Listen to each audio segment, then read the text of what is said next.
welcome back to day 18 in LA and part 2 and wrapping up things with Ozai. Pretty funny. I forgot to put a MySpace thing before too, so there you go, you can check her out. Make sure you have a look at the page and stuff. But here is what happened to wrap up the chat. We should tell that story really quickly because I reckon that's a classic. Peter Beard's a legend. And how did this story come about? Well, I started modeling because Peter Beard, I'm in a club called Spy Bar in, on Green Street in Soho. And I'm bored half to death, and this older, guy, he comes to me and he says, hey, you look bored, And he said, you want a joint? I mean, should I say that on this? You want a joint? And I'm like, okay, so he sends me with this beautiful woman to the bathroom, so I'm smoking, and he says, okay, let's blow this joint. And I had my car, when, he wants to know when now. So anyway, he says, let's take the limo. And he's like, because it's going to be like a living room. We sit down, and, we have our drinks, and it's like a living room couch, and you have the whole world when you see it. So the world's our TV. Yeah. So we get to this club, and I'm thinking this man is crazy. And he's like, I need to shoot you. And I'm thinking, this is New York bullshit. Yeah. Whatever, guy. I just think you're funny and interesting. And so he takes people from out of the club into the limo. We go to another loft, and we started talking about, I asked him about his purpose in life, and evolution and all this good crazy stuff. And I remember at the time that story I was telling you about Paris Hilton, when she, because I was like saying, so what is your purpose in life, and and she's looking like, are you crazy? She says, do you know who you're talking to?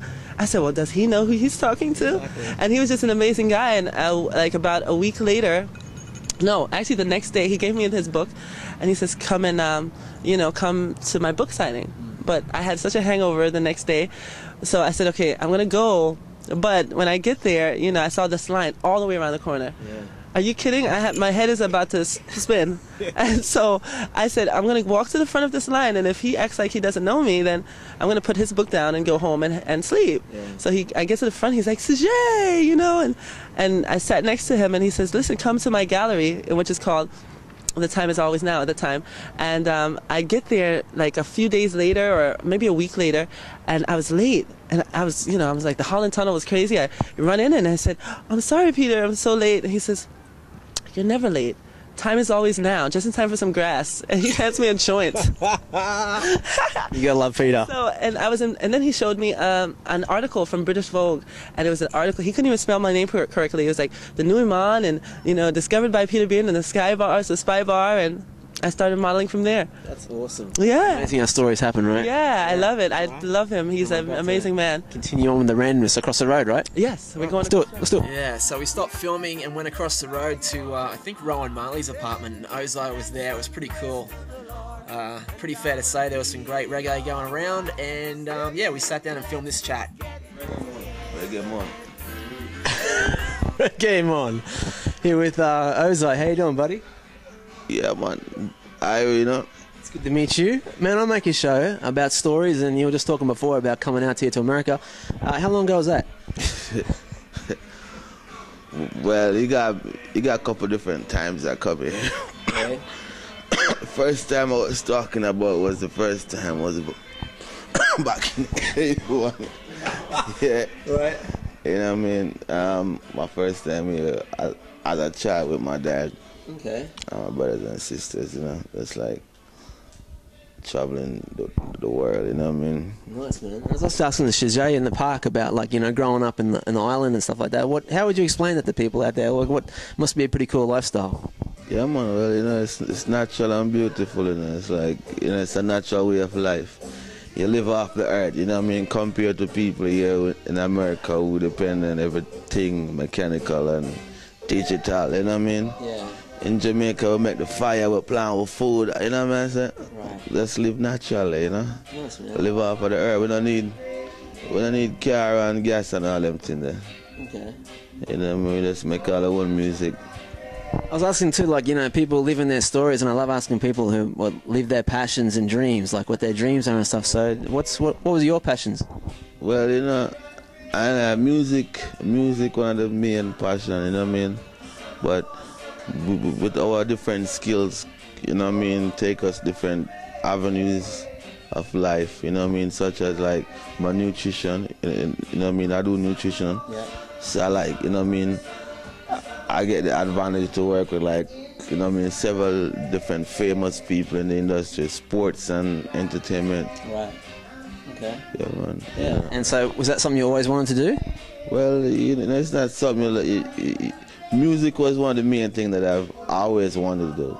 You know what I mean? Because growing up, I always vision myself on stage, you know what I mean, singing in front of people, which I've never really done, you know what I mean? Okay, yeah. Only played instrument in front of thousands of people, but I've never really sing in front of thousands of people, you know? Yeah. But that's like something I wanted to, you know what I mean, in the near future. Okay. And how do you find life in here in LA? Would you describe that for people out there? What's it like here in LA? Well, you know, it's life, you know what I mean, and wherever you dwell, you make life what it is, and you make it abundantly, you know what I mean, and make it positive.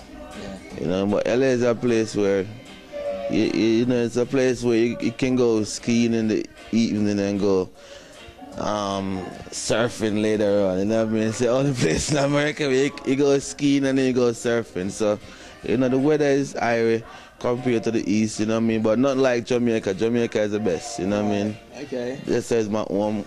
Otherwise, some Africa, Ethiopia, where I go soon, you know what I mean? Yeah, and I've always wanted to go to Jamaica and film, and like, you know, I love asking people too about like their magic moments in their careers, or funny moments, or just a crazy experience. What would be like a top one for you where you've just thought, wow, this is pretty cool? Where? Anywhere.